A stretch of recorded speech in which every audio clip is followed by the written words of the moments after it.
$100 bill doesn't have more skills than this $20 bill does, it just has more power, you're gonna find that you have subscription services that you do not need anymore. Chipotle has to declare bankruptcy because of all the lawsuits they have to go through because of the bad guac. What's up, everybody? I am Jaspreet Singh from theminorityMindset.com, where money minds rethink rich. If you have $1,000 in the bank right now and you're trying to figure out what to do with this money, you are in the right place, because in this video, I'll put together some of our best clips that will show you what you should be doing with this $1,000 and how you can attract some more money. So let's get into it.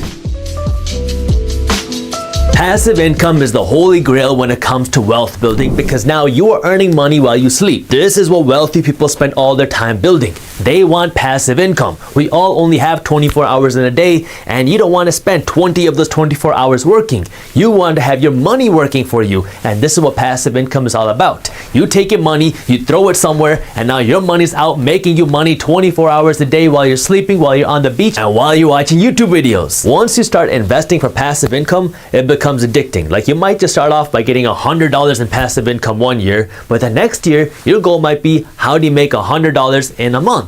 Then the year after that, it might be, how do you make $100 a week? Then after that, it might be, how do you make $1,000 a month? You can get this type of passive income by investing one of two things. You can either invest your time or your money. You can invest your time into building this money-making machine, like let's say a guacamole business that you can eventually walk away from that will continue to pay you, or you can just throw your money into this money-making machine and have other people work to grow your money and pay you. Obviously, the easier option is just to throw money at this money-making machine, because now you don't have to do any of the work, but you do have to put in the time to get that money in the first place. One of the biggest myths that people have when it comes to this type of passive income is that you have to be very wealthy or have a ton of money in order to get passive income. But that's just not true. I mean, if you have more money, then you can get more passive income, but you don't need a ton of money to start investing for passive income. That's why in this video, I'm going to be going over 10 ways you can start seeing this passive income in your bank account right now with just $1,000. The first 7 ways I'm going to be going over are completely passive. These are things where you can just throw your money at something,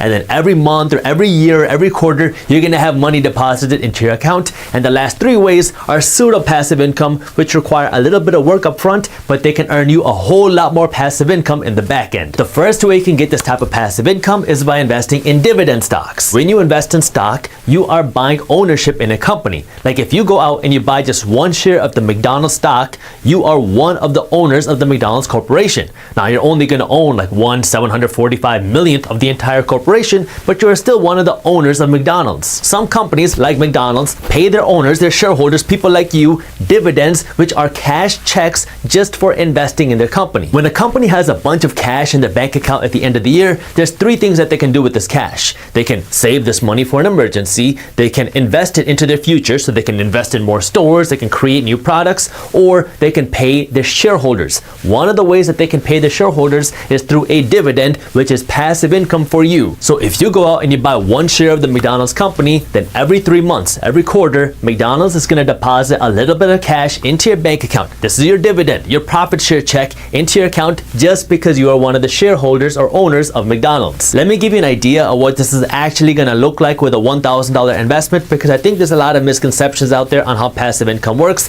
because you have all these people on Instagram and Facebook talking about, hey, here's how you can make $10,000 a month in passive income by doing nothing in 60 days. That's a big lie, by the way. So let's go over how passive income really works. McDonald's pays a 2.4% dividend yield. That means if you deposit $1,000 into the McDonald's company today, over the next year, you can expect to make about $24 in passive income from McDonald's. IBM pays a 5.5% dividend yield, which means if you deposit $1,000 into IBM over the next year, you can expect to make something like $55 in passive income. And AT&T, at the time of me recording this video, is paying a 7% dividend yield, which means if you invest $1,000 into AT&T, the company, they will pay you about $70 in passive income over the next year. Now, $24 or $70 is not life-changing money. This is not going to buy you that dream car or that fancy vacation or that private jet that everybody's talking about on social media, but it's a start. $24 is better than no money, because if you didn't invest this money in McDonald's and you spent this $1,000 at McDonald's, you would be left with nothing except a very bloated stomach, right? But if you're investing this money into the McDonald's company, at least you're making $24 in passive income, which you wouldn't have if you didn't invest it into McDonald's. Plus, you have to understand that you're investing into companies, like you're investing into McDonald's or IBM or AT&T,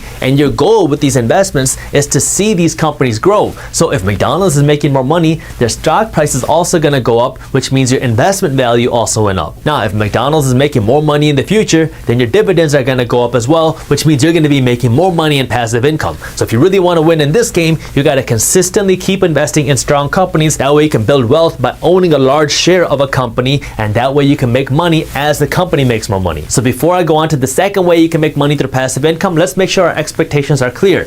$1,000 investment is not going to make you a millionaire overnight, okay? $1,000 investment is going to make you some passive income, but it's better than no passive income, and it's the building block to help you build that wealth. That way you can get that financial freedom that you're looking for. The second way you can get this type of passive income is by investing in REITs, which are real estate investment trusts. I discovered passive income when I became a real estate investor, because when I bought my first real estate investment property, this property paid me something like a couple $100s a month in profit every single month, and this was money I didn't have to physically earn. This was money the tenants had to pay me because they were living in my property. I love real estate investing as a way to generate passive income, but there's a couple of downfalls that come with real estate investing. First, you need a lot more cash because you have to buy physical real estate, and second, you have to deal with tenants. If you're investing in real estate, you're gonna have tenants that slip and fall while they're taking a shower, and then they're gonna sue you because they will say that the bathtub was too slippery when it was wet. This has happened to me. If you invest in real estate, you are gonna have tenants who are cutting cucumbers on their countertops, and then they're gonna call you crying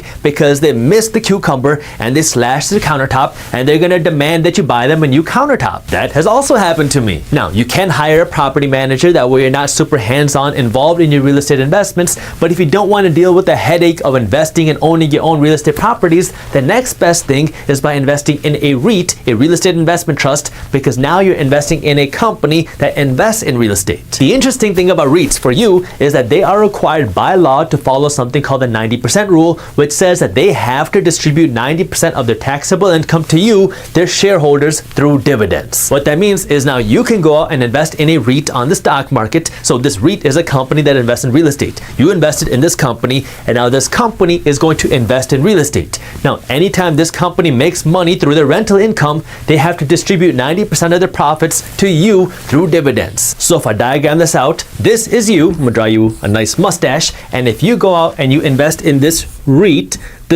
is a company that invests in this real estate. Now, this real estate, let's assume this is an apartment complex. These tenants are going to have to pay your REIT, this company, rent, and then this REIT is going to have to pay their expenses and pay their bills, and then out of what money is left, they're going to take 90% of this money, and they're going to distribute this money out to people like you, shareholders, through dividends. Let me give you a couple examples so you know what to expect when it comes to returns. I'm not telling you what to invest in this video. I'm just giving you examples. That way you can get an idea of how this type of passive income investing works. And while I'm at it with the disclaimers, I should also tell you that investing has risks. You are never guaranteed to make money when you invest. You might even lose money. So always do your own due diligence, and never blindly listen to a random guy on YouTube. SPG is Simon Property Group, and this is a company that invests in a lot of mixed use and major property developments throughout the United States, and they are paying a 6.5% annual yield. So if you invest $1,000 into this REIT, you are going to get $65 back in passive income without doing anything, and you also don't have to deal with any tenant issues because your REIT, the company, is going to deal with that headache. So you're investing in a company that's investing in real estate, and your company is doing all the work and all the headache and all the management stuff with the real estate.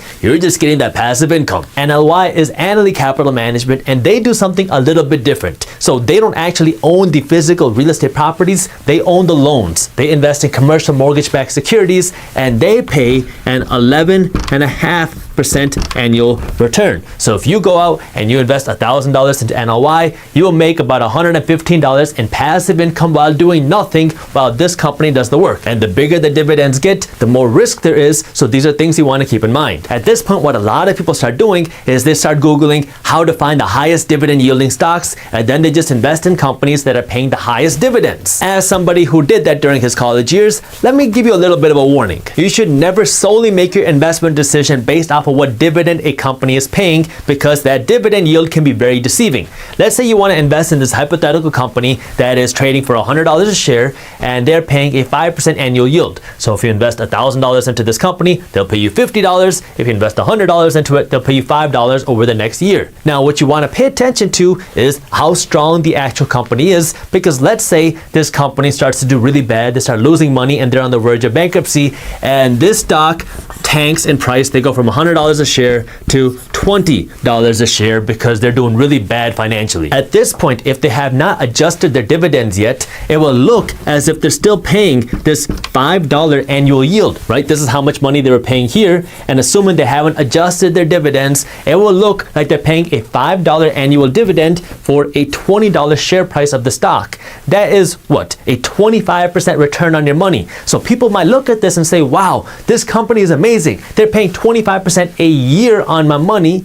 But what you don't understand is that this company might be on the verge of bankruptcy. So yeah, you might make a little bit of dividends, but then next thing you know, this company could go bankrupt. Or if they don't go bankrupt, they can also cut their dividends to zero, and now you are owning a company that is not really doing anything. This is why it's very important before you start investing in companies for the dividends that you're analyzing their financials and you're analyzing the fundamentals of a company. That way you're investing in a company that you want to own that is going to be more profitable in the future than it is today. And if this is very overwhelming, or if you don't want to do this, or if you don't know how to do this, then you might want to consider looking at 3 index funds. With an index fund, now you don't have to find the perfect company to invest in. You can invest in a fund or a group of stocks which give you exposure to a bunch of different stocks. And now if you're investing for dividends, this passive income, you can invest in a fund that is giving you this passive income. There's a few ways you can go about this. One thing you can do is invest in a fund like VOO that's going to give you exposure to the general stock market. So VOO invests in the top 500 companies in the stock market. So if you invest in VOO, you're getting exposure to the top 500 companies in the stock market. At the time of me recording this video,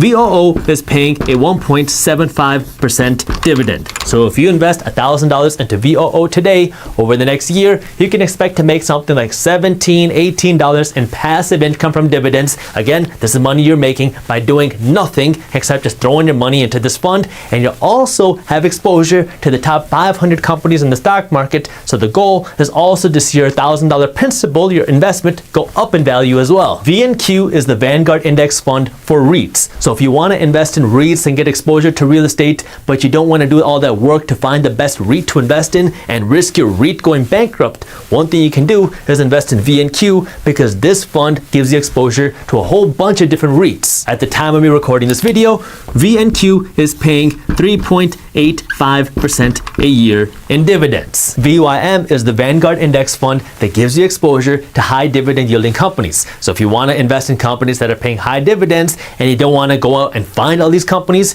you can just invest in a fund like VYM, which invests in high dividend yielding companies. At the time of me recording this video, VYM is paying 3.62% a year in dividends. Again, these are not life-changing amounts if you just invest $1,000, but it's the foundation to building wealth. That way you can create a whole new passive income stream, because this is money you're making without doing anything. You just throw your money into these funds, and then your funds are investing in companies which are doing the work to earn your money, and this is what you're making without doing anything. If you are interested in learning how you can grow this type of passive income even quicker, stay tuned, because I'm going to be talking about how you can amplify these things by doing something called pseudo passive income investing, but I'll get to that in just a little bit. Also, if you ever want to learn more about how to invest in stocks or passively invest your money, we have have articles on this on our website, theminoritymindset.com, and I'll also link it for you in the description below. The fourth way you can get passive income is by investing in crowd-funded real estate. Investing in crowd-funded real estate is similar to investing in a REIT, where you're investing in a company that invests in real estate, but now with crowd-funded real estate, you're actually investing into a fund that gives you direct exposure to the real estate itself. You can't invest in crowd-funded real estate on the stock market. You have to go through a third-party platform which gives you exposure to these real estate investments. This would be using something like Fundrise, and on their website it says that the historical returns for the last number of years has been something like 8 to 12% a year. Now this 8 to 12% figure is not just the amount of passive income you're getting. This is the passive income you're getting through dividends, and it's also depreciation in a property. So the way this works is you are investing directly into a fund, and this fund mimics the returns that a real estate property or a group of real estate properties is getting. So if these real estate properties go up in value, your fund goes up in value, and if these real estate properties make money through rent, then you make some money through rent as well. This is what your dividends are. Again, with this type of crowd-funded real estate, you're not the one going out and finding real estate deals. You're not the one going out and finding tenants. You're not the one managing tenants or paying the bills. You're just investing into a fund that gets exposure to this real estate, and there's other people that are doing all the work, and as these real estate deals make money, so do you. So this is an easy way for somebody to get exposure to real estate and get passive income from real estate without actually going out and spending hundreds of thousands of dollars or millions of dollars buying physical real estate investments. If you are interested in learning more about how crowd-funded real estate works and how you can invest in real estate, we have articles on this on our website, theminoritymindset.com, and I'll also link it for you in the description below. The fifth way you can earn passive income is by being a banker without actually being a bank. The way this works is you find people who want to borrow money. Maybe they don't want to go to a bank to borrow money, or they can't qualify to borrow money from a bank, and so you can lend money to these people, and in exchange for them borrowing your money, they will pay you interest every single month, just like you have to pay the bank interest if you borrow money from the bank. The interesting thing about this is that if somebody can't qualify to borrow money from a bank, they're going to have to pay you higher interest to make up for this higher risk. There's a couple ways you can go about doing this. I mean, you can find somebody who wants to borrow $1,000, but then you're going to have to create all the paperwork and manage the investment, which is a lot of time and a lot of paperwork, which isn't very passive. Or you can use an online lending platform out there like Lending Club. They're not paying me to say this, I'm just giving you an example. These are the return numbers I just pulled off their website to give you an example of how this type of lending works. So they say their average return, their average interest rate is 14%. So this is the money the borrowers are going to pay to borrow money. Now, out of this 14%, you're not going to get all this money because some people are just not going to pay their loans, and other people are going to pay their loans off early. If you pay a loan off early, you pay less interest, so this is less interest than you get. So they say to apply an 8% factor of loss, either from people not paying their loans or from people paying off their loans early, and then they apply another 1% fee for their commission. Now, after these fees, you are left with something like a 5% return. And so this is money you're making monthly through interest, and you're also getting a little bit of principal back every single month. And so you just lend this money out, let people use your money, and then they're going to have to pay you interest to use your money. The sixth way you can make money is by renting out some of your home. When I was in college, me and my roommate would talk a lot about business ideas, and one idea that we came up with was on weekends that we weren't in the apartment, we could sublet our apartment out to other people who wanted to stay in our city and our campus when we weren't there. It's an easy way to make money because if you're not in your home for a weekend, you can have someone else stay there and they'll pay you rent for that weekend. Back then it was really hard to do because there was no such thing as Airbnb, or if there was Airbnb, I had never heard of it. If you're not at your home for a weekend, or if you have extra space like a basement or an extra room,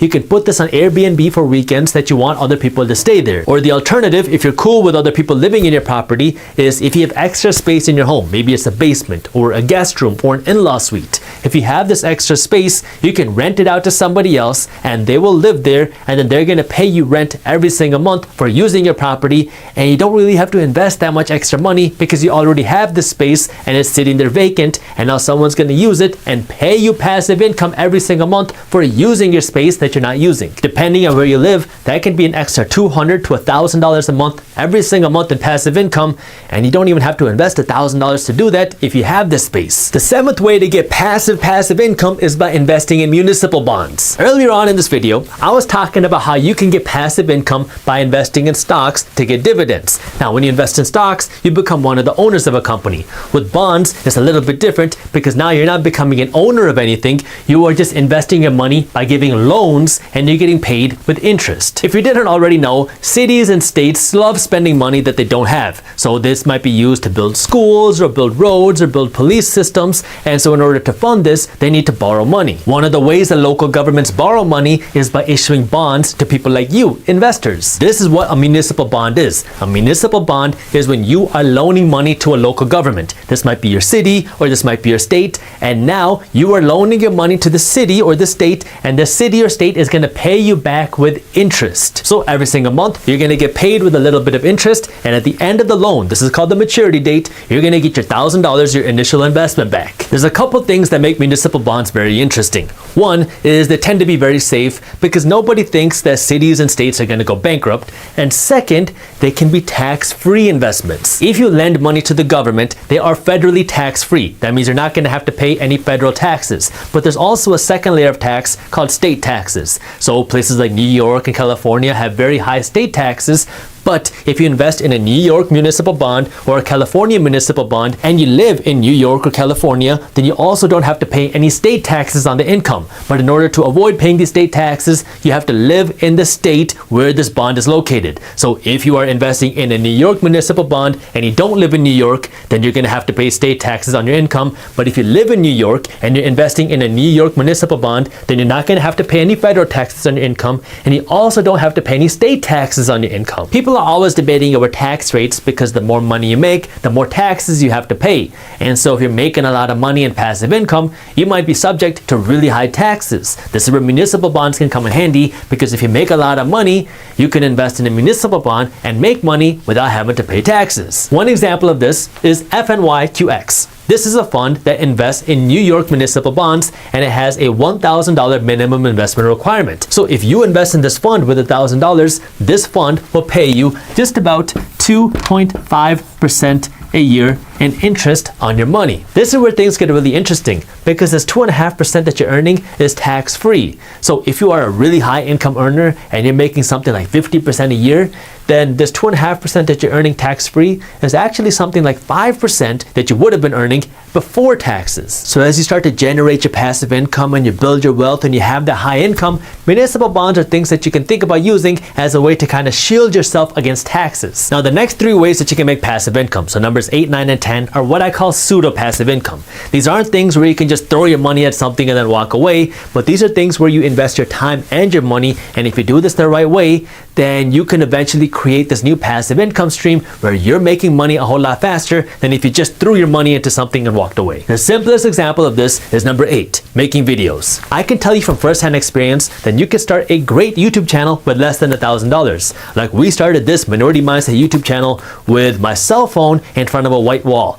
We didn't have any fancy equipment, any editing software, any sound equipment. I literally just started this with the cell phone that I had, and I was recording videos on a tripod in front of my white wall. I probably spent like $50 or $75 to getting this channel started, and now we have kind of evolved into a full media company from a very small investment. Here's the caveat. Making YouTube videos is hard, and being consistent is even harder. But if you work really hard at this and you make your videos and you constantly try to improve and you work very hard at constantly putting out content that people want to watch, eventually YouTube will see that and YouTube will share your content with other people. Now, if that happens, the videos that you produced 6 months ago and a year ago and 2 years ago and 5 years ago will continue to generate you revenue today. If you put in that work initially to build that YouTube channel, you can build a consistent revenue stream of at least $1,000 a month, if not $1,000 a week, or maybe even $1,000 a day. That is very possible with YouTube if you stay consistent and you keep putting in that work to produce quality content, but it's not going to happen overnight. This is why I call it pseudo-passive income, because it takes a whole lot of work in the beginning,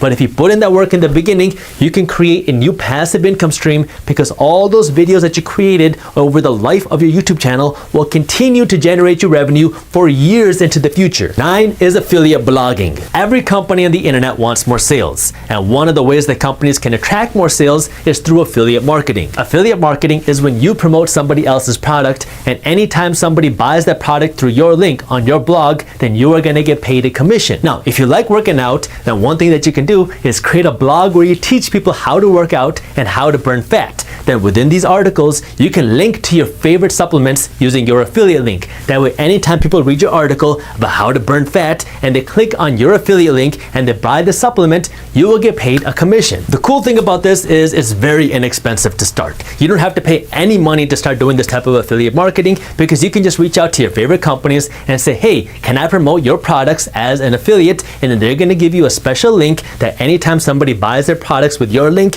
you will get paid. And we're in the digital age where you can start a brand new website with literally $0 because there are so many free website builders out there that you can use, and you can start writing articles on these websites, and then when people come to your website and they click on that link, you will get paid. Well, they have to click on the link and actually make a purchase, but you get the idea. This brings me to number 10. You can be an influencer. Now, not everybody wants to be a celebrity like Kim Kardashian, and you don't have to be to make money as an influencer. When I say become an influencer, essentially what I mean is you become an influencer on social media either as your personal self or through a business brand page. It costs you $0 to go out and create an Instagram page. And if you go out and create an Instagram page and you start producing content, so this is going to take you time, but you produce content that people want to see and they want to engage with, and you start to build a following, you can sell advertisements on your Instagram page. Once you get to something like 10,000 followers, then you can charge somewhere between $10 and $100 per post that you put on your page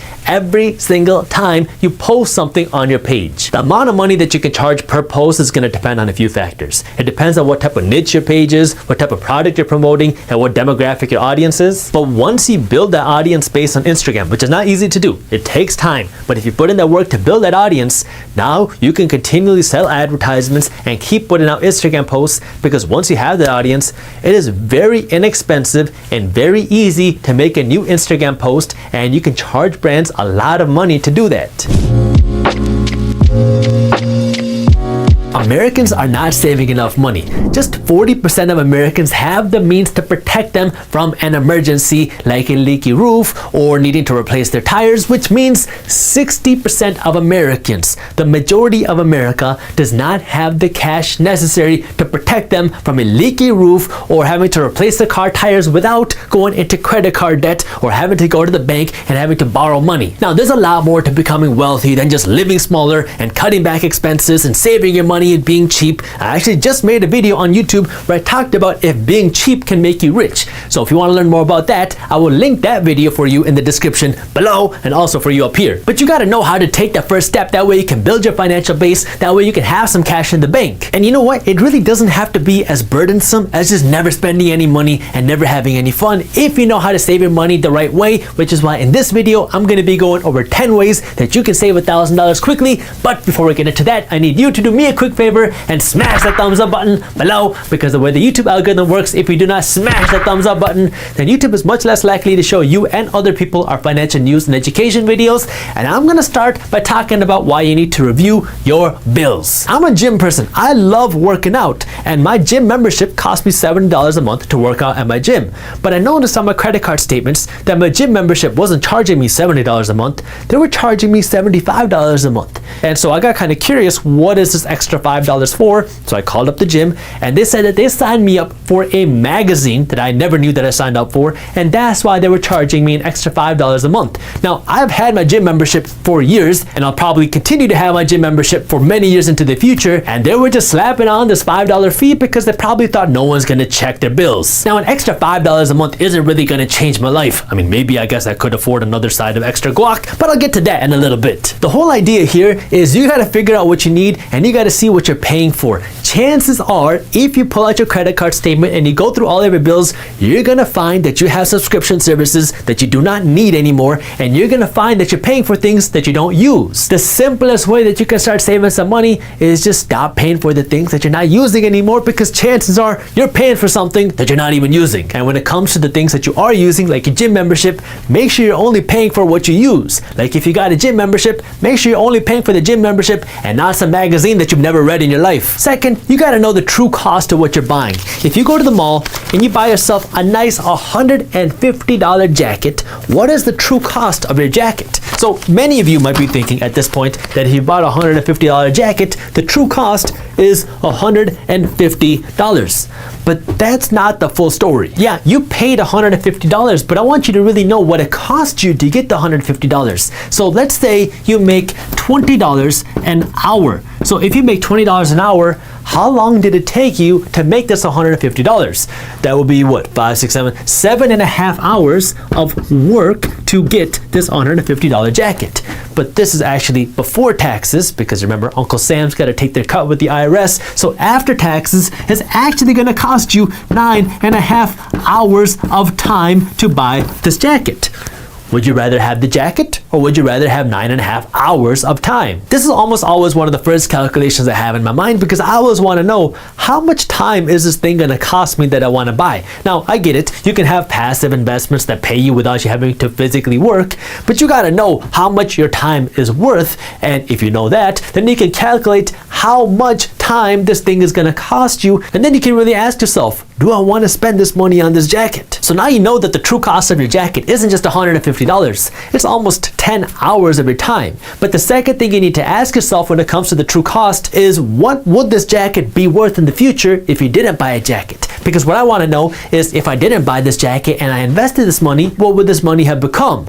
Because if I invested the $150, this $150 in 10 years would be worth not $150, but $300. And in 20 years, this money that I would have spent on my jacket wouldn't be $150. It would be about $600. And in 30 years, this $150 that I spent on my jacket would have become more than $1.1 thousand if I had just invested the money. So now, the real cost of this jacket isn't $150. It is almost 10 hours of my time, and it is the opportunity to make $1,100 over the next 30 years. Now you can ask yourself, do I really want to spend $150 on a jacket now? Too late. I already got it, Jaspreet. One of the easiest ways to save money quickly is just to not spend our money. But the tough part about that is, when we want something, we want it right now. And so what I want you to do is just take a step back before you go out and you buy that jacket on impulse, or before you go and you buy something that you don't need. Just take a step back and ask yourself, what is the true cost? How much time would it cost you to actually get that? And how much money is this going to cost you over the long run? Once you do that, I want you to follow the 24-hour rule, which says you want to buy something, great. Now just take a step back, wait 24 hours, and then decide if you really want to buy it. If you still want to buy it and you do these calculations, then go out and buy it. But if after those 24 hours, you thought about how much time it's going to cost you, and you thought of how much money you're losing out of in the future, and now you decided not to buy it, well, now you just save some cash by not spending it. Third, let's talk about eating out and drinking out, because there's a huge debate in the financial world about coffee. You have people like Susie Orman who say that you going out and drinking Starbucks is one of the dumbest things that you can do with your money. And then you have people like Ramit Sethi who say the opposite. He says that it doesn't matter if you spend $5 at Starbucks, because $5 is just $5. It's not going to make a difference. And then you have people like Graham Stephan who popularized the 20-cent coffee because he makes his coffee at home. Now, honestly, I can't relate to any of that because I don't like coffee. Coffee tastes like poo-poo. I don't drink coffee. I drink tea. If you go out to Costco and you buy the big pack of green tea, it's going to cost you something like 24 cents to drink one glass of tea. Now, personally, I'm a big fan of nice teas because there's a difference between your kind of lower quality teas and your nicer teas. If you want a nice cup of tea, it is going to cost you somewhere between 35 cents to 50 cents if you make it at home. If you go out and you buy the same tea from a nice tea shop, it is going to cost you at a very minimum of $3.50. So clearly, if you went out and you made your tea yourself, you're going to save $3 every time you make your tea at home. But let's also talk about the food. If you're subscribed to our YouTube channel, you know that I love food, and more specifically, you know that I love guac. Now, if I go out and I go to Target and I buy an avocado right now, it is going to cost me something like 89 cents. Okay, if I go out and I buy this avocado, so I'm gonna draw you an avocado that looks more like a cookie than an avocado, but if I paid 89 cents for this avocado, I can make 4 sides of guac. Okay, now if you're like me and you really like guac, maybe this is just gonna make you one side, one avocado, one side, but let's assume that you can make 4 sides of guac from this one avocado. That means if you eat your guac at home, you are gonna be paying somewhere between 25 cents, I'm gonna round up here, to 89 cents for your side of guac. 89 cents if you're someone like me who wants to eat the whole avocado, 25 cents if you only want to eat a fourth of that. Okay, you're gonna be paying less than $1 if you want to get your guac, but if you go to the store, if you go to a restaurant and you want to get a side of guac, it is gonna cost you at least $3 for a small side of guac, and you're barely gonna get a quarter's worth of guacamole. If you just make your nice tea at home, and I don't know about coffee, but tea is very easy to make at home. All you gotta do is warm up some water and put some tea leaves in there or put a tea packet in there. It is very easy. You don't need any fancy equipment. So if you just make your tea at home and you eat your avocado at home, you're gonna save $6 between the two. Now, if you do this 5 times a week, like many people do, 52 weeks a year, you are going to save $1,500 over the course of a year just by eating your avocados at home and just by making your tea at home. This is where I want to give you a little disclaimer, because you know what? I like tea, and sometimes I do like drinking in a tea shop. I'm not one of those people who says I never go out to the tea shop and drink tea. I like to have a lot of meetings over tea. I don't go to the bar, I don't drink, I don't do things like that, but I do like tea, and I have a lot of meetings over tea. So sometimes for the experience, I will go out and I will drink this tea. But when it comes to my daily tea, I don't drink tea every single day, but when it comes to my regular general tea, then I'm just gonna make it at home, and I'm not going to the tea shop every morning to get my morning tea. This is where I want you to draw a line between consumption and enjoyment. If you're just going to the tea shop every morning to drink your tea and you're just putting extra guac in your lunch because you like guacamole, you are blowing money on things that you don't need. But if you're going out to hang out with your friends because you want to drink some tea together and have a good time, sure, go out and pay $3.50 for a tea. That's okay, but spending this money every single morning just because you don't want to brew it at home, that's a different story. It is okay to go out and have a cup of tea with your friends or go out to a restaurant once in a while, but it is different when you're talking about doing it every single day just because that's what you think is normal, because you want to go out and you want to eat a burrito and you want to get extra guac every single day. By the way, if you are eating in restaurants, just drink water. You are going to save a ton of money just by drinking water instead of ordering a Coke. One thing that I learned growing up in the Indian household is that everything is negotiable. If you're in India and you go out and you buy yourself some apples, you're going to negotiate the price of that. If you go out and you buy yourself a new shirt, you're going to negotiate the price of that. Okay? Almost everything is negotiable if you ask. Worst case, they just tell you no. One of the simplest and least painful ways to spend less money every single month is just to negotiate your bills lower. So what I want you to do is start by taking all of your utility bills. So your cable bill, your internet bill, your phone bills. Take these bills and now look at what your competitors are charging. Chances are that the competitors to the companies you have some lower introductory rates out there right now. Now what I want you to do is try to get the bill that you're paying right now down to your competitors' lower introductory rates. That way you're getting the same service at a lower price, so you're literally just saving money for doing nothing except making a 15-minute phone call. The way you do that is you're going to call up the customer service number on your statement and you're going to say, "Hi, I was wondering if there's anything you could do about my bill because I feel like it's really high." Now, they're going to say either yes, we can bring it down a little bit, or they're going to say no, there's nothing we can do. No matter what they say, even if they agree to lower your bill, I want you to push them lower. What you're going to say is, "Oh, really? Okay, I saw that your competitor so-and-so was charging only $25 a month. Is there any way you can match or beat that? I'd really like to stay with your company." Now what you just did is you subtly put it in their head that you are considering leaving because their competitor is charging a lower fee. No company wants to lose a good paying customer to their competitor, especially if you've been there for a long time. So now what they're going to do is they're going to seriously see if they can bring your bill lower. If they don't bring your bill lower, or they don't bring it low enough, that's when you want to ask to speak with the manager, because managers typically have more negotiating room. The key here for any of this to work is you need to be nice, because customer service agents are getting yelled at all day long by people complaining about their bills.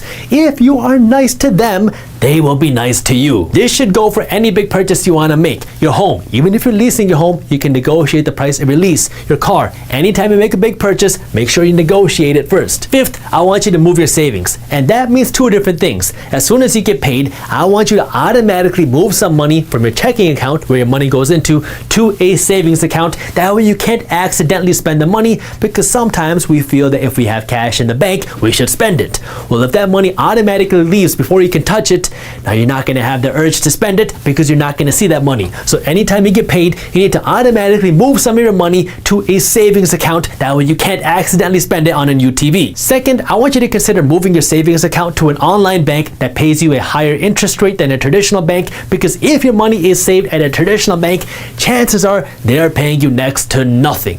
If you move your money to an online bank, you should be able to get a much better return, because online banks have lower fees. They don't have the same overhead and all the rent costs because they don't have those retail banks everywhere. So because they have lower fees, they can pay you a higher interest. Now, this higher interest is not going to substitute an investment, and it's not going to make you rich. But if you're saving your money anyways, you might as well get a better return on your savings. That's what I do with my savings. I know that my savings are not doing anything except sitting there collecting dust. So I move my savings to an online bank. That way I can at least get some interest and get some money for my savings, because it's just sitting there doing nothing anyways. And if you do want to learn more about how you can save your money and get a better return at an online bank, our team has written an article on this on our website, theminority-mindset.com, and I'll also link this article for you up here and in the description below. Sixth, I need you to start shopping around for the right things, because when I say shop around, I don't mean shopping around for a new Gucci scarf. I mean shopping around for the services that you can save some money on. Your insurance, so this is your health insurance, your home insurance, your car insurance, all the different insurances that you have, your phone bill, your cable bill, and your internet bill. I need you to shop around for these 4 things every single year, because chances are these companies are going to raise your bill every single year. And so you want to make sure you're getting the best rate, because if you just stick with one company because you don't want to shop around, you are going to get ripped off. So every year I want you to spend just half an hour shopping around. That way you can make sure you're getting the best deal possible. You can even negotiate the price of your bill lower like I just talked about, but you want to make sure that you're not overpaying, because this is a simple way to save a ton of money. Seventh, we all have things that are sitting there in a house that aren't doing anything. Like when I graduated law school, I had a ton of books in my room that were just taking up space and collecting dust. So I went out and I sold a bunch of my textbooks, and I made like $400 just selling the textbooks that were doing nothing except taking up space.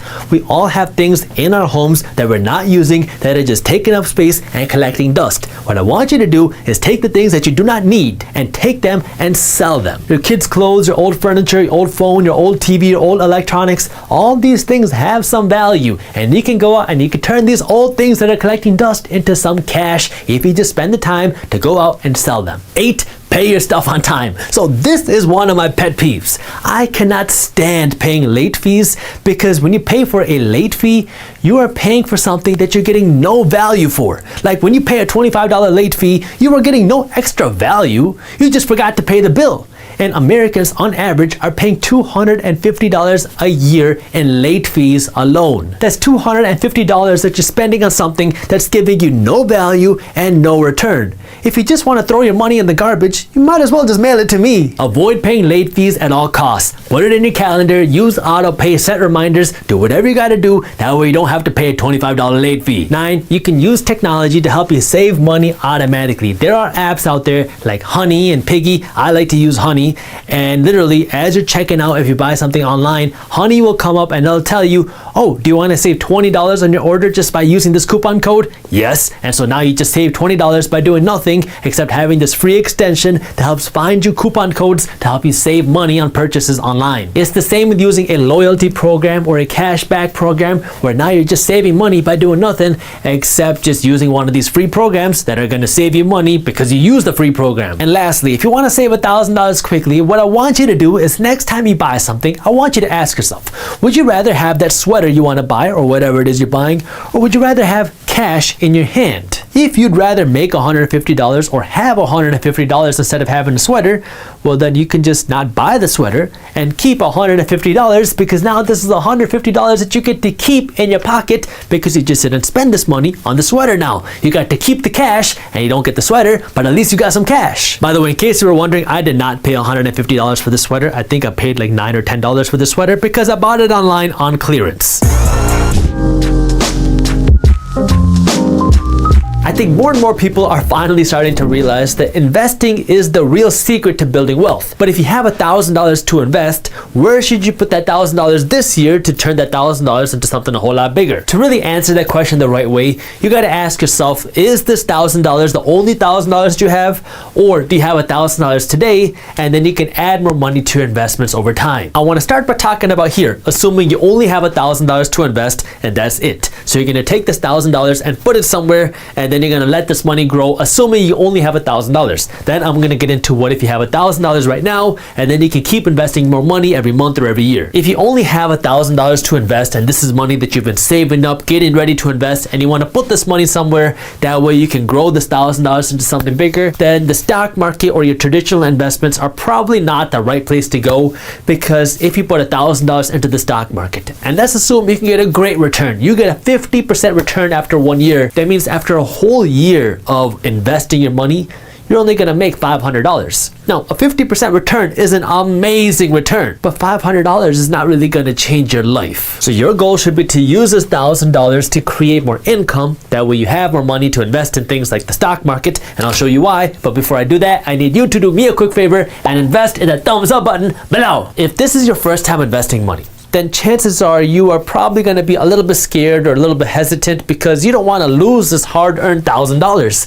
And so you might be looking for something that's low risk. And for a lot of people, that might mean investing your money in the bank, in your savings account.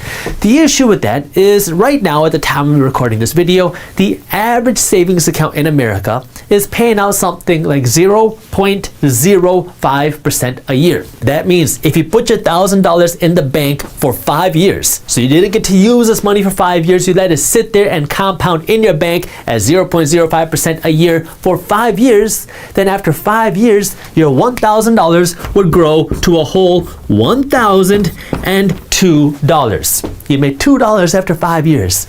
It's not worth it. Your money, your investment is safe in the bank, but it's not making you any money. So you are never going to build wealth. You are never going to get rich at this rate. The next level higher after savings account for the majority of people is then a bank's CD. A CD is a certificate of deposit, and this is where you put your money in a bank account, but you're not allowed to pull the money out. So if you put your money in a 5-year CD, your money is locked up with the bank for 5 years, and you cannot access your money for those 5 years. And if you do try to access that money, then the bank is going to charge you a huge fee.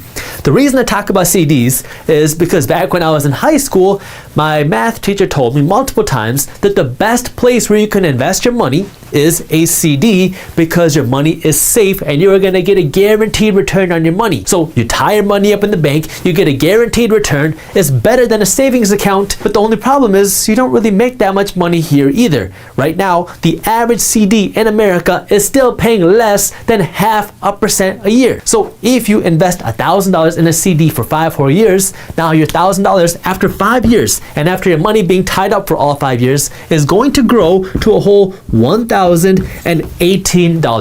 You made more money than here, but you still only made $18 after 5 years with your whole $1,000 investment. Now, if we move away from the bank products and you invest this $1,000 into the stock market and you can get an average 7% return for all 5 years, then after 5 years, your $1,000 investment will grow to $1,400. That's a lot better than here, but you're still making less than $100 a year. So this is not life-changing money. That's why if you only have $1,000 to invest, I want you to be a little bit more active with your money. That way you can create more income so that you can invest more money here. There's 2 ways that I want you to invest this $1,000 right now. That way you can start attracting more money so you have more money to invest. The first way is by investing in your mind, by learning a skill. You need to right now invest in your knowledge. That way you have some value that you can give to the world, because if you have more value that you can provide, the world will pay you more money. This can mean buying books, buying courses, or attending seminars. Right now, you just got to be absorbing knowledge. That way you have more value that you can provide to the world.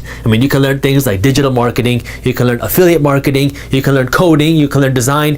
You just got to learn some value that other people and other companies need. That way you can start making more money. The second thing that I want you to do is now invest in actually creating that income. The great thing about being alive right now is it is more accessible than ever to create a new income stream on the internet. So anybody can do this. The downfall all is you got to be the one to kind of go out of your comfort zone and find a way to create this new income. I started Minority Mindset with less than $1,000. I don't even think I spent $500 when I started Minority Mindset. I started the company by making YouTube videos with my cell phone in front of a white wall. That was it. The only thing I spent money on was like a $25 tripod on Amazon and a couple $20 or $30 lights. That was it. I don't have any fancy editing software, no fancy microphones, no fancy cameras, no fancy equipment. I just started talking in front of my phone. I invested a lot of time on my end. I spent a lot of time learning how to make videos. I spent a lot of time making videos, and I spent a lot of time trying to learn how to not be awkward on camera. Although I'm pretty sure I'm still awkward on camera.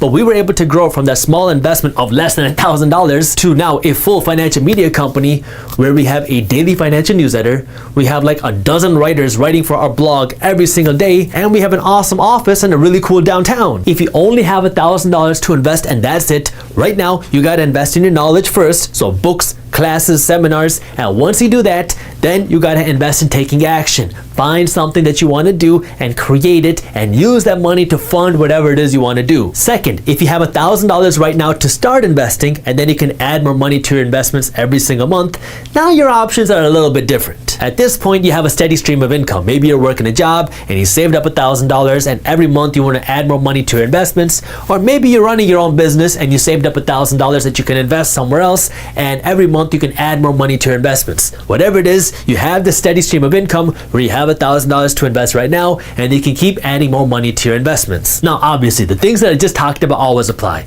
You should always be investing in your education, and if you want to create more income, invest in yourself. But I want to talk more about passive investments, where now you take this $1,000 and this money you invest every single month, and you put it somewhere that where now your money's out working hard to make your money while you continue to create this income stream. So you're making money from your job, and now every month you're investing money here, that way your money can keep generating you more money while you're working hard to make more money too. The first way that you can invest your money is through the stock market. But the way I want you to invest your money in the stock market is a little bit different than what most people think about when they say the stock market. The stock market is a place where you can go and invest in some of your favorite companies. So you can go to the stock market and invest in Chipotle and Amazon and Lululemon and Apple. And if you do that, you become one of the owners of Chipotle or Amazon or Lululemon or Apple. Now, when these companies make money, so do you, because now your stock price will go up or they'll pay you with dividends. But if you're investing $1,000, that's not the way that I want you to invest your money in the stock market. What I want you to do is invest your money in index funds. Here's the thing. Let's say you invest all your money in Chipotle,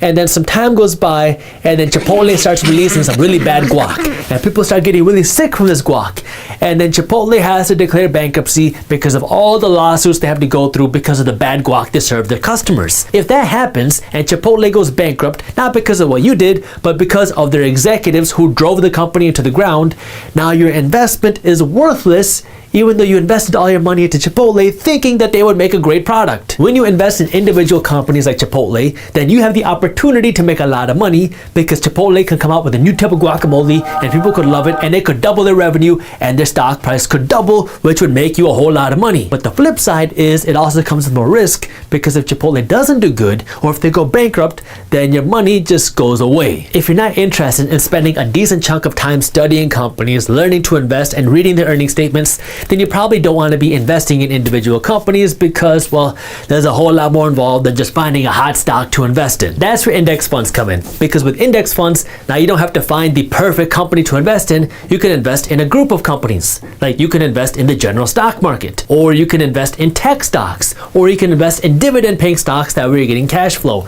So now you're not trying to find the best company to invest in. You just got to find what you want, whether it's dividends or real estate or technology or the general stock market, and then you can invest in that general sector. The way you invest in these funds is the same way you invest in stocks. You just go into your stock brokerage, enter whatever fund you want to buy, and then you can buy it. But I do gotta let you know that you are not guaranteed to make money when you invest. You might even lose money. Even if you invest in an index fund, you can still lose money, which is why you always want to do your own due diligence, and you never want to blindly listen to a random guy on YouTube. Let me give you a few examples. Again, these are just examples, not things that you need to invest in, so make sure you do your own due diligence. If you wanted to invest in the general stock stock market, you can invest in funds like VOO or SPY.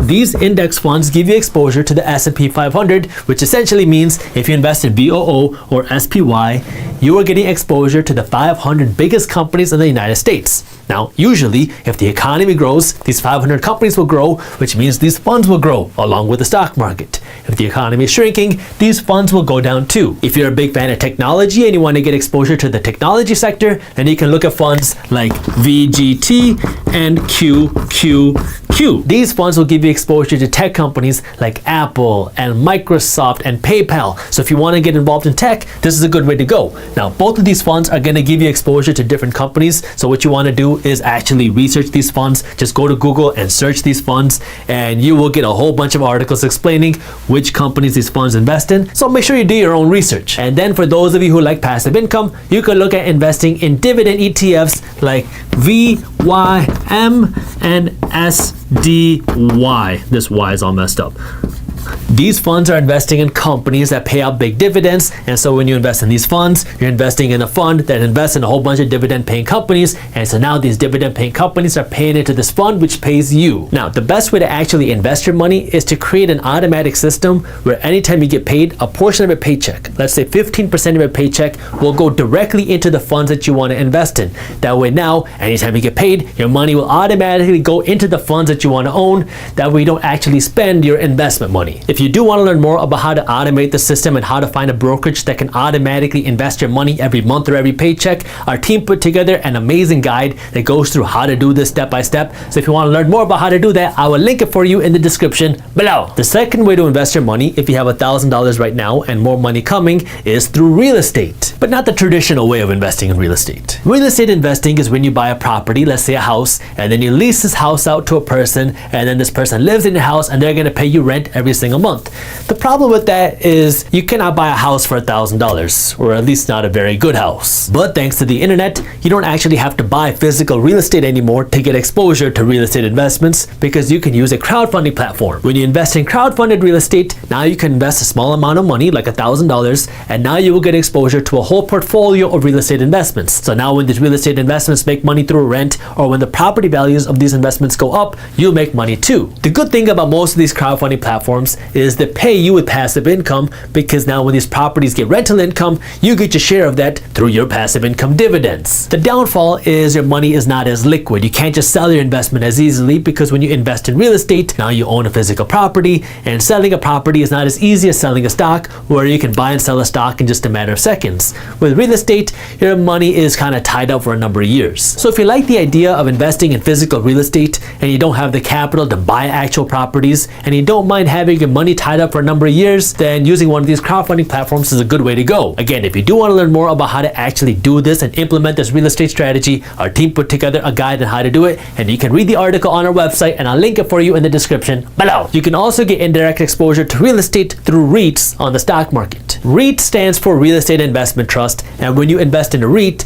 now you're not investing in actual real estate, you're investing in a company that invests in real estate. So it's kind of like indirect real estate investing, because you're not getting exposure directly to the property, you're investing into the company that owns the property. The great thing about REITs is REITs tend to pay out higher dividends, so you get your passive income, because REITs are required to pay out 90% of their profits to their shareholders, you investors, through dividends. If you are interested in going into REITs, then you can look at investing in REIT ETFs, kind of like what we talked about before, and a couple examples of REIT ETFs are VNQ and USRT. If you're not too interested in stocks or real estate, then the third thing you can look at investing your $1,000 into this year is paying down your debt early. If you have a loan and you're paying 4% a year on this loan, whether it's your car loan or your mortgage or your student loan, well, if you pay that loan off 1 year early, that's a guaranteed 4% return you just got on your money, because that's 4% that you do not have to pay to your bank. So if you want to invest your money and get a return on your money, but you don't want to put your money in stocks or real estate because you're not a big fan of risk, and you don't want your money just sitting in your bank or a CD somewhere that's not earning you a return, then you can use your extra cash to pay down your debt early, because that's going to give you a guaranteed return. The faster you pay down your debt,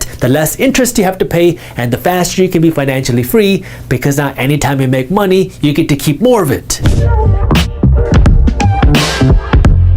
The banking industry is one of those industries that makes more money off of you and other people when you do not understand money. When you spend money that you don't have, buying things that you don't need, that do not pay you for owning them, well, now you're going to be going to the bank to borrow all their money, and then you're going to spend the rest of your life paying off all the things that make you look rich, but they keep you broke because all of your money is going straight to your bank. Now, as soon as you get paid, your bank is the first person to get paid, not you. But that's nothing new. Banks have been skinning people alive financially for generations, but banks also do have a purpose. Like, banks let you have a savings account and a checking account, and banks are the go-to place for you to borrow money to buy a home and maybe even a car if you believe in financing your car. But when it comes to building your wealth, there are certain secrets that your bank does not want you to know, because these are things that will make you money, but they don't make your bank any money. And that's what I'm going to be talking about in this video. But before we get into that, I need you to do me a quick favor and smash that thumbs up button below. You got to start by understanding how your bank makes money, and there are three general ways your bank makes money, at least at the consumer level. There are other ways your bank makes money, but let's focus on these three. Number one is your bank makes money when you give them money. Second, your bank makes money when you spend money that you do have. And number three, your bank makes money when you spend money that you do not have. Let's start with this. When you give the bank your money, when you give your bank $100 that you want to deposit in your checking account, what happens? As soon as you give the bank this $100 bill, they're going to turn around, put this in their system, boop, boop, boop, that we got another $100, and immediately they're going to do whatever they can to lend this $100 out. You get a receipt saying that you deposited $100 and that you can withdraw this $100 whenever you want, but the bank, as soon as you deposit this $100, is going to turn around and they're going to lend this money out to somebody else. So maybe your cousin Bunty can go out and buy himself a new wardrobe, buy himself some food on his credit card using the bank's money. The more money you deposit in the bank, the more money your bank is going to make, because as soon as you deposit your money in the bank, your bank is going to lend this money out to somebody else, and they're going to charge this person 3, 4, 5, maybe 20% interest, because they're charging crazy interest rates on credit cards while they pay you next to nothing in your savings account. So when you deposit money, your bank is paid and you get the peanuts. Now that your $100 is in your bank account, your bank will also get paid when it comes time for you to spend your $100, thanks to the help of plastic, things like credit cards and debit cards. Because when you go to Walmart or you go to Chipotle and you go and you spend your money, you swipe with that plastic, your bank is going to charge Walmart or Chipotle a fee to process this transaction. So Walmart or Chipotle are going to have to pay your bank a 1% or 2% fee every time that you swipe your card, and that's money your bank makes when you're spending money that you do have. The fee that a company like Walmart has to pay to process your debit card is less than the fee that it has to pay to process your credit card, but it really doesn't make that much of a difference to you, because whether you're paying with a debit card or a credit card or even with cash, you're still going to be paying $100 if you buy $100 worth of groceries. The only time your bank doesn't make money when you spend your own money is when you buy things with cash, unless you have to pay an ATM fee to access your own cash. But it really doesn't make sense to buy things with cash if you can use a debit card or credit card, because this fee that your bank gets doesn't really affect you. That's something that the company has to pay. And if you use a credit card, you also get perks and cash back and rewards, which is why I only use a credit card. And if you want to learn more about why, I'll link a video where I explain that in the description below. If you're buying $100 worth of groceries from Walmart, it doesn't matter if you use a credit card or a debit card or cash, it's going to cost you $100 each way. Sure, Walmart might save some money if you pay with cash instead of a credit card, but on your end, it really doesn't matter, because it's going to cost you $100 each way, assuming you know how to use a credit card and you don't buy things that you wouldn't buy normally with cash with a credit card. And so if you know how to use a credit card the right way, you're just going to get some more perks and benefits for using a credit card instead of using cash, because it's going to cost you the same amount of money. But things really change when you spend $100 at Walmart buying groceries when you don't have $100, because now your bank is going to get paid from Walmart, because Walmart has to process your credit card transaction. And if you don't have $100 in your account to pay your credit card bill, now you're spending the bank's money, and the bank is going to charge you an insane interest rate, because now you got to pay interest on your credit card balance. It is your bank's dream to spend a whole bunch of money that you don't have and just spend this money using the bank's money, because that means you're going to be in debt for the rest of your life, and anytime you get paid, your money is going to be going straight to the bank in interest payments, leaving no money for you, which is good for the bank because now they're making all this money through interest. But it's not so good news for you, because now you're in debt for the rest of your life and you have no money to build yourself wealth. Even if you stay away from debt, if you spend money you don't have with your debit card, then your bank is going to charge you an overdraft fee, and so you still got to pay money for using money that you don't have. That's why banks made something like $11 billion in overdraft fees back in 2019. That's why the less you understand about money, the more money your bank makes, and we're going to turn that around. That way you can be the one making money, not just your bank. So now that you understand this, what can you be doing with your money that way your bank isn't the one making all the money? Well, the first thing you got to do is you got to get your money out of the bank. And there's an asterisk here because I want to make sure you understand what I mean. When you put your money in the bank, you deposit your money in your checking account, your bank is going to turn around and they're going to lend your money out to everybody else, everyone that they can get their hands on. That way the bank can get rich while you get nothing, because your savings account, your checking account is sitting here. It's flat. Well, anytime you deposit $1 in the bank is going to loan it out and they're going to charge somebody 2, 3, 4, 5, or 20% interest depending on how they loan the money out. So the first thing you got to do is you got to stop letting the bank lend out all your money, and you got to be the one getting that return on your money. Now, there's a little asterisk here because you got to understand when and how much money to keep in the bank. So I have a few different bank accounts. I have a checkings account, which is where I spend my money out of. This is what's linked to my credit cards. So anytime I spend money, it's linked to my checkings account, and my checkings account pays for all my bills. I make sure that my checkings account has enough money for at least a couple months of expenses at any given time. But then I also have a couple savings accounts. I have a high interest savings account, which is where I keep my savings fund. This is where I keep my emergency cash, because you always want to keep somewhere between 3 to 12 months worth of expenses in a savings account liquid. This is money that if an emergency happens, if you lose your job, or if your kid gets hurt, or something goes wrong with their car, you can access your savings account money whenever you want. This is money I keep in a high interest savings account because this isn't money that I'm really touching, and I'd rather have this money grow faster than it would at a traditional bank account, so I keep it at a high interest savings account. And then I have another savings account, which is where I keep some cash that I want to invest, usually for real estate. And so anytime I got some extra cash, I put it in here. That way I can use this cash to go out and buy real estate with. If you want to learn more about what a high interest savings account is and how you can find one, our team wrote an amazing article on our website, theminoritymindset.com. I'll link it for you in the description below, which explains what it is.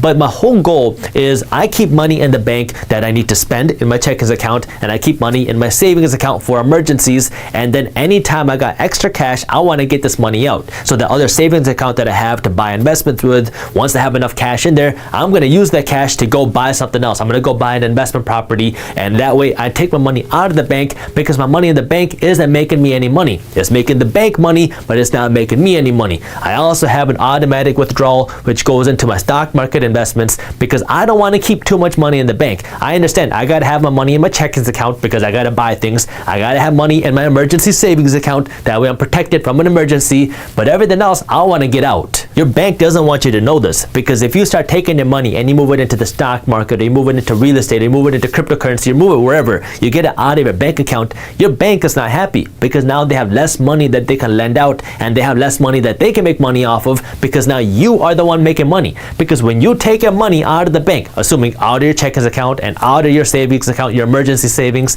you take your extra money out of the bank, and now you're putting it to work. That way it can make you money, because when all of your extra cash is in the bank, then your bank is using your money to make the bank money. I want you to use your money to make you money, which is why you got to get your extra cash out of the bank. Once you start to take your money out of the bank, don't be surprised if your bank looks at you a little bit differently. Like the first time I moved my money, my savings, to a high interest savings account outside of my traditional bank, I had a meeting with my bank manager over there, and she was not very happy because I was moving a sizable chunk of cash out of the bank to a different bank that was paying a higher interest savings account, and she was pretty upset. I mean, very visibly, because I was moving this money out of this bank to another bank, and the money was leaving this bank, so now they had less money that they could use to lend out to other people. And she called up a different bank manager, and they both tried to convince me to leave my money in this bank and not take it out and move it to another bank that was paying me a higher interest rate on my savings. And so when you take your money out of the bank, now your bank isn't making money, but you got to use it to make you money. Now, I understand a high interest savings account isn't really gonna make you money in the sense of beating inflation and as an investment, but as you start to take your money out of the bank to buy assets and investments, which are things that pay you for owning them,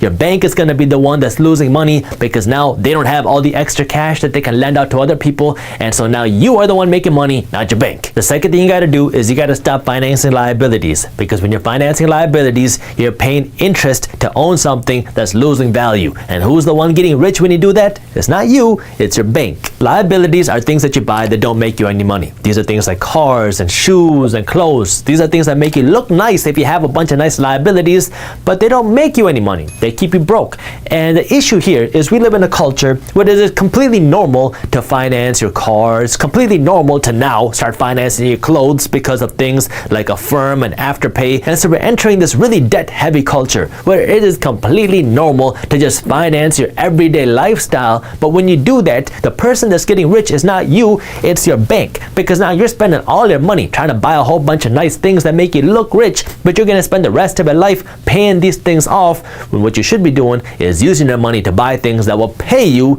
instead of just paying your bank. The reason why this is so hard for so many people is not because of the looks you're going to get from your banker, it's because of the looks you're going to get from all of your friends when you stop having the nice car, when you stop having all the nice clothes, because now you're buying everything with cash. And so people don't get to see all the Gucci stuff, they don't get to see the fancy car, they just see you driving things that you can afford with cash, which isn't as attractive as buying things with the bank's money. Now there is a time and place when it makes sense to use the bank's money. Like if you wanted to buy a home, sure, go out and get a mortgage, because most people don't have $500,000 sitting in their bank account to go out and buy a home. But if you want to actually use the bank's money, you can use it to buy something that's going to make you money instead of just buying liabilities, which are things that lose you money. The most common example of this would be buying investment real estate, because now if you can go out and borrow some money to buy a home or an apartment complex that you can rent out to other people, now the goal is the people that are living in your property are going to pay your bills, they're going to pay your taxes, your insurance, your maintenance, and they're going to pay your mortgage.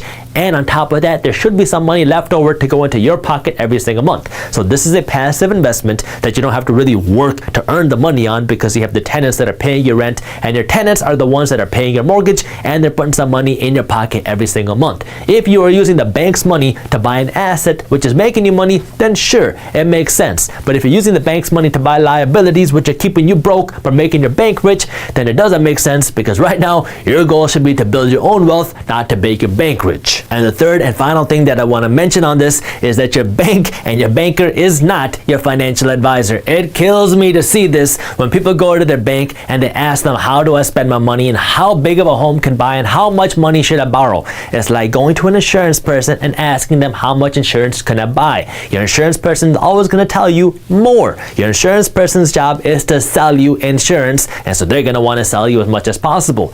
Your bank's job is to lend you money, and so their job is to get you in debt and to keep you in debt for as long as possible. It is not your bank's job to look out for your financial wallet. It is not your banker's job to make you money. Your bank is just trying to make money for the bank, and so you got to understand how to use your money the right way and understand who's on your side financially and who's not. If you do want to talk to somebody about real financial advice, talk to a financial advisor, talk to an accountant, talk to somebody who's going to be working on your side to help you build your wealth, because your bank's job is not.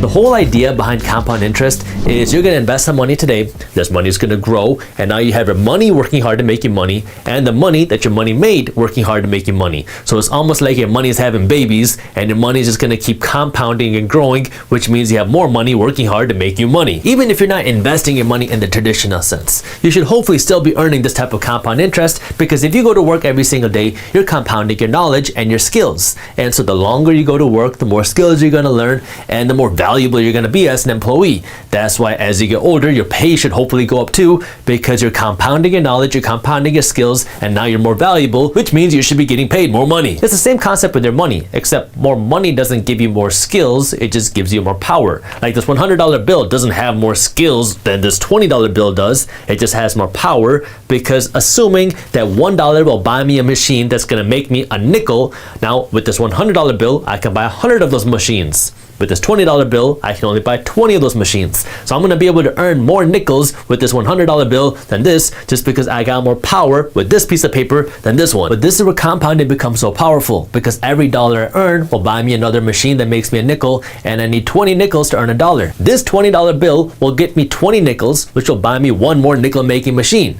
This $100 bill will earn me 100 nickels, which will buy me 5 more nickel making machines. So I'll be able to earn more nickels with this, just because I got more buying power. The more dollars you have, the more dollars your money is going to be able to make, and the longer you let your money sit there and invest and compound, the more your money is going to be able to grow. That's why Albert Einstein calls compound interest the 8th wonder of the world, because now your money is working hard to earn you more money, and every time your money does that, you're going to have more money that you can send out to work hard and earn you more money. So it becomes a system almost almost like this machine that's just working to produce you more money, and anytime you produce more money, you can buy another machine that's going to be working to produce you more money. You don't need a ton of money to start, but the longer you have, the more your money is going to be able to grow, which is why you're going to see the biggest returns towards the end of your compounding. Like even if you start with just 1 penny and you can double your money every single day. Day 1, you have just a penny. In day 8, you have $1. By day 21, you have $10,000. Now your money is really starting to grow. And by day 30, you're going to have over $5 million, and you started with just a penny. Now, I already know what you're thinking. But Jaspreet, if it was so easy for me to double a penny, I'd already be doing that right now. Now, I know it's not easy to double your money every single day, and that's not the goal. But you can do this over time. There's a couple different strategies that you can follow to compound your money and really build your wealth over time. There's an active strategy and a passive way. I'm going to be going over this, but before I do, I need you to do me a quick favor and compound that thumbs up button below. Actively compounding your money is literally what the word says it is. You are being active and you are buying something, selling it, and now you're using your profits to go buy something else. You see this all the time in real estate. You go out and you buy a $100,000 property, you renovate it, whatever, you fix it up, and you go sell this property for $150,000. Now instead of going and buying another $100,000 property, you go out and you buy a $150,000 property and you renovate it, and now you sell it for $225,000. And so slowly you are growing your money and compounding your money because you can do bigger deals.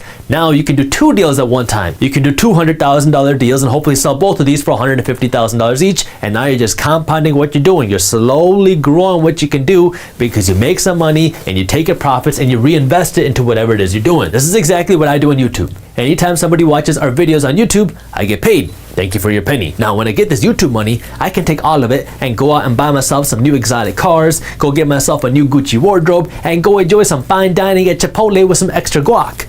But what I actually do with this money is I reinvest this money back into our business. That way we can grow our business bigger. I'm reinvesting it back into our blog, I'm reinvesting it back into our newsletter, and I'm reinvesting it into an app that we're making. I'm actively working to compound this money by sacrificing some of these luxuries today that I could buy by reinvesting this money back into the business. That way I can grow the whole pie bigger. When I was in college, I started a cell phone accessory business with a friend of mine, and we didn't have a ton of money, and we wanted to start selling these like cell phone battery packs, and at the time we only bought like 10 of them because that's all we could afford. And so we bought 10 of these battery packs and we sold them, and then we took this money that we got and our profits and we went out and I think we bought 20 battery packs, and then we bought 50, and then we bought 100. And so it was like a slow compound where we took whatever money we had to buy these battery packs, we sold them, then we took this money and our profits and we compounded it, and that way we were able to buy more, sell more, buy more, sell more. And so you don't get to enjoy the profits when you're compounding it like this, because if you're taking all of your profits and reinvesting it, you're actively compounding it to grow the whole thing bigger. When you do this, the hope and the whole idea is you're gonna start off with something small, $100 or $1,000,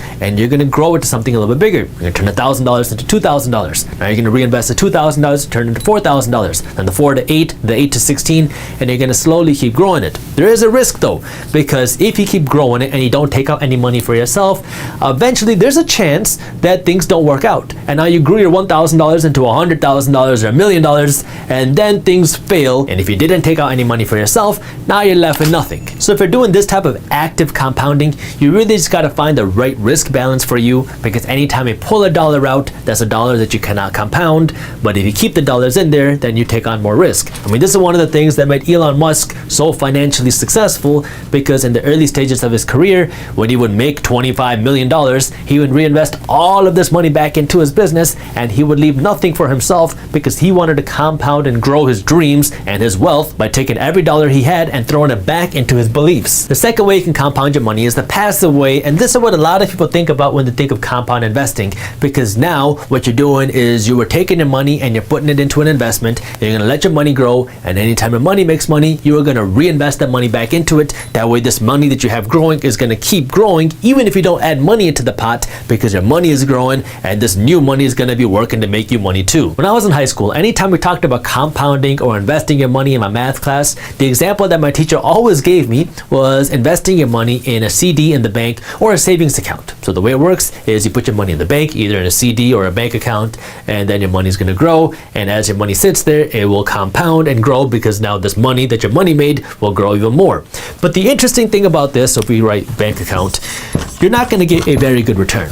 especially nowadays. A savings account nowadays is going to pay you like 0.1% if you're lucky, and a CD is going to pay you 1% if you're lucky. So if we look at this where you get a 1% return on your money, and I'm being very generous here, it is going to take you a long time for you to double your money. At this rate, keeping your money in the bank is going to take you 72 years to double your money. So you're not building wealth in this lifetime. Maybe your great grandkids will have some decent money to play with. If you're really looking to compound your money and grow your money, then you need to be putting your money in assets. So this would be things like the stock market. If you're investing in your money in the stock market, the goal is to grow your money by investing in companies that you believe in, because over time these companies are going to make more money, which will make the stock price more valuable for you. Now, if I come back here to active, if you do a business or flipping like we talked about, there's really no limit or kind of a baseline to how fast you can grow your money here. I mean, it's not super unreasonable to see 100% growth in a year, so it's really kind of uncertain as to how good of returns you'll see. It just depends on what it is you're doing and how good you are at it. So, there's really no baseline here. The stock market, on the other hand, has gone up by between 8 to 10% a year historically. So even if we stay on the low end here, 8%, you're going to be able to grow your money much faster. And the thing you got to understand about the stock market is there's a couple of different ways that you can make money. You can make money through appreciation, which is when the price of your stock goes up, and you can also make money through dividends, which is when the company that you invest in literally just gives you a cash check. So if you can grow your money by 8% a year in the stock market, you can double your money every 9 years. That's a whole lot better than 72.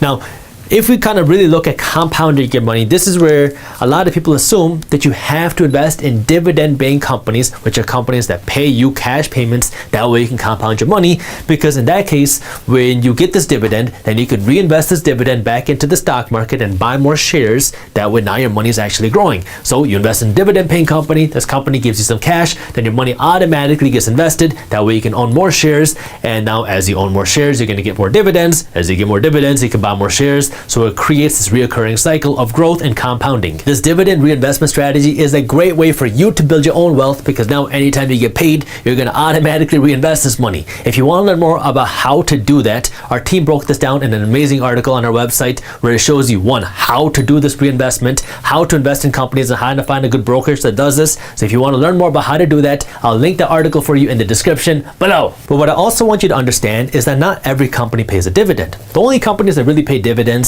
are really more established and more mature companies, because these are companies that at the end of the year, they have so much cash in their bank account, they have no better use for their money, because if they could reinvest this money back into their company and grow their company bigger, then they would probably do that. But they have so much cash where they're just like, you know what, let's just start giving it away to our shareholders because we have no better use for this cash.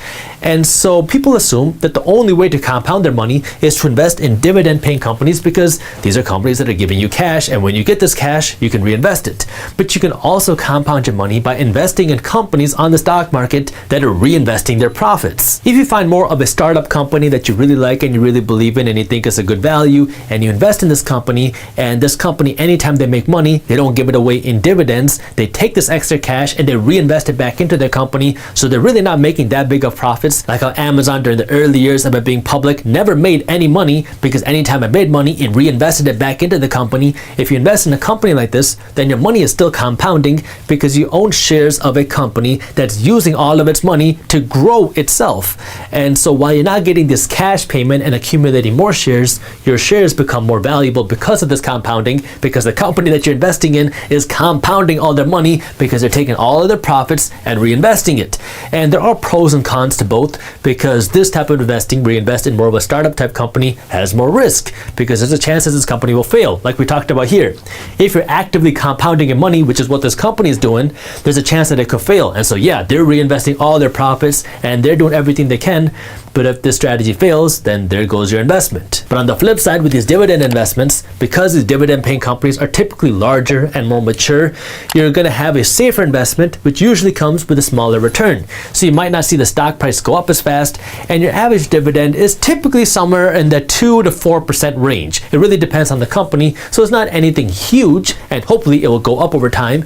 But you just gotta kind of understand where you want to be. It comes with lower returns here, higher potential returns here, but more risk. The second thing is with dividends, anytime you get paid a dividend, you have to pay taxes on this dividend. So while you take this dividend and you reinvest it, you still have to pay taxes on the money that you made, even though you don't actually get that money in your bank account because you're, in this case, reinvesting that money. Another way that you can compound your money is by investing your money in real estate. This is my actually favorite place to invest my money because not only do you get passive income, if you do it right, you will also get the appreciation in the property. And so with real estate, when I invest my money, I'm looking for a 7% annual return on my money, cash on cash minimum. Ideally something closer to 8%, but 7% is my real minimum. Now the thing that you got to understand here is that if I get a 7% return on my money, it's going to take me 10 years to double my money. But in this case, the 7% is a cash on cash return that I'm getting every single year in my pocket. So if I buy a $100,000 property, that means every year I'm making at least $7,000 in profit. Hopefully over time this is going to go up if rent prices go up, but that means I'm making $7,000 a year.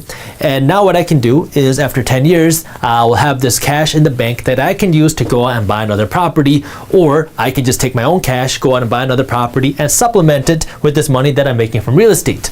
The reason that real estate becomes so attractive now on top of this is because not only are you getting this cash flow, but if you're buying your properties in a good area where people want to live, then you're also going to see the property value go up too. So I buy this $100,000 property and every year I'm getting $7,000 a year in passive income, but over time this property might go up in value to, let's say, $200,000. And now if it comes time for me to sell this property, I sell it for $200,000, I can do something called a 1031 exchange. It's a little loophole in the real estate world where now I can take all $200,000, pay $0 in taxes, and go out and buy a $200,000 property that's going to pay me with more passive income. And so when I try to do that in the stock market with dividends, the first thing I had to do was pay taxes on my dividends, and then I could reinvest these dividends. With real estate, if the property value goes up, now I can sell the property, pay no taxes today on those profits, and go out and buy myself a bigger property that's going to pay me with more money. Plus, even on the passive income, the cash flow that I'm making from real estate, this money that I'm getting here, there's a lot of tax breaks that I get with real estate that I don't get with the stock market. So even as I get the $7,000 a year in passive income, I don't have to pay taxes on all $7,000 because there's other tax deductions that I can take, like something called the depreciation tax deduction, which says that I get to get a deduction because my property is 1 year older. So happy birthday to your property, you get a tax break. So from a tax perspective, you get more benefits here from real estate, but real estate does come with its own downfalls because now you have to deal with more people. Like when you're investing in stocks, you're not dealing with anybody. You can go out and buy shares of Amazon or Lululemon or Chipotle and McDonald's and not have to deal with a single person. You can do this right off your phone. You want to go out and buy a real estate property, you got to have a real estate agent, you got to have a property manager, you got to deal with a contractor, you got to deal with an attorney, and you got to deal with tenants. And so if you don't want to be in that game, the stock market is better for you. Plus with real estate, you're in charge. You're the one that actually has to make sure that your property is generating income, and it's more work on your end because now you got to be the one that's negotiating the deal. And if your tenant doesn't pay or if your tenant damages the property, that's a cost that you have to pay. And of course, the most obvious thing is that it takes a lot more cash to start investing in real estate than it does to start investing in the stock market. I mean, you can start investing in stocks with as little as $100, but if you want to go out and buy a property, you can't do that for $100, at least not a good property. Now, while it's your decision on where you want to invest your money here, here, or here, the idea stays the same, that you need to compound your money. The whole idea behind that is anytime you make money, you want to reinvest at least some of it. That way your money is growing and the money your money made is growing. That way you can grow your money quicker and quicker and quicker over time, because the real secret to building wealth is investing. Yes, we talk about that all the time, but if you really want to grow your money quicker, you got to compound your money, which means you got to have more money in the fire that's burning to make you more money. But I guess if you're burning money, that's probably not what you want to be doing, so bad example, but you got to have more money working to make you more money. If you enjoyed this video, on this page I got a video on real estate investing that I think you'll love, and while you're at it, join our free finance and business newsletter, and as always, keep hustling. They might be more willing to negotiate on the price because now they don't have to pay all this money in fees. There are a ton of ways to find these feasible deals, and this is kind of like a whole industry in and of itself because everybody is trying to find